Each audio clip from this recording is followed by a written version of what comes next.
develop together.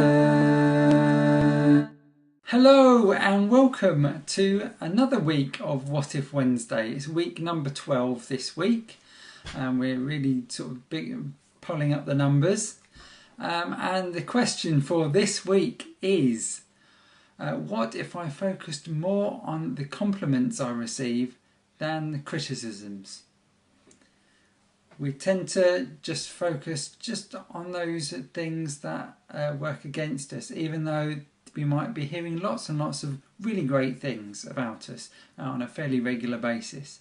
That's not really a great way to be going on with your life if you just focus on all the bad stuff that people say. This can be at work. You might be having an appraisal with your manager or somebody else, and they give you lots of great things that you're doing really well at. There might be a list of sort of 10 or more of those things, but if they give you one thing that you need to work on and need to develop a little bit, suddenly you only focus on that thing in the worst way you can possibly imagine.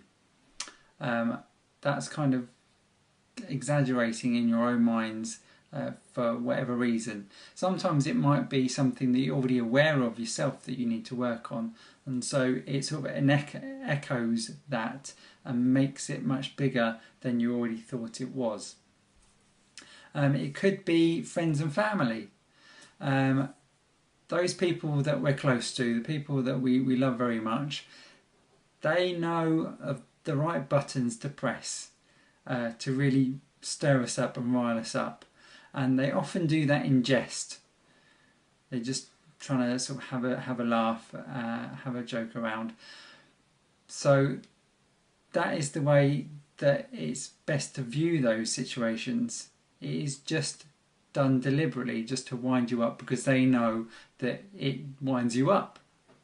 So if you receive any criticism from those people, it's most likely going to be just deliberate to wind you up. It's not anything specific that you seriously need to sort of pay much attention to, because they're just trying to wind you up.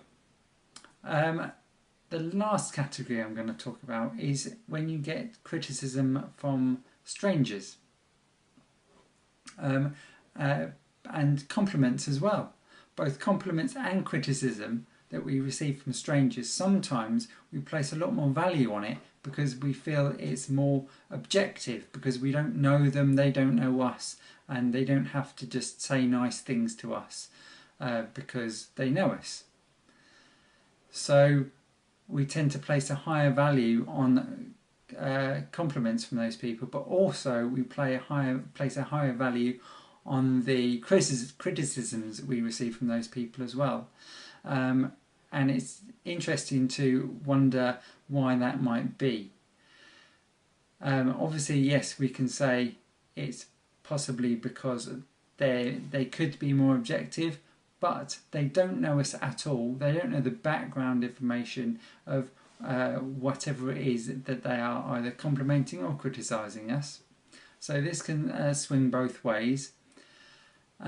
So that sort of goes to show that we possibly shouldn't pay much attention and place much value on the criticisms of strangers. And likely compliments, yes, we shouldn't place much value in them, but it's always good to remember compliments from strangers, because it's always nice to hear something nice. So just take that on board and revel in it, because someone said something nice about you or to you. So revel in that moment, however much value you place on it, but ignore any criticisms from people that don't know you and know the background behind whatever it is they might be spouting as a criticism. So I know I've talked a lot today about all that stuff to do with compliments and criticism and stuff, because there is so much to think about, and it's a daily thing that we all might come across. and we sort of build it up in two different sort of bar charts type things. So it is a big subject to sort of really understand and get your head around. So there's a lot to think about this week. So I will repeat the question that I mentioned right at the start in case you might have forgotten what it was. So what if I focused more on the compliments I receive rather than the criticisms? So that's this week's question, and I will see you next week for the next question. Develop together.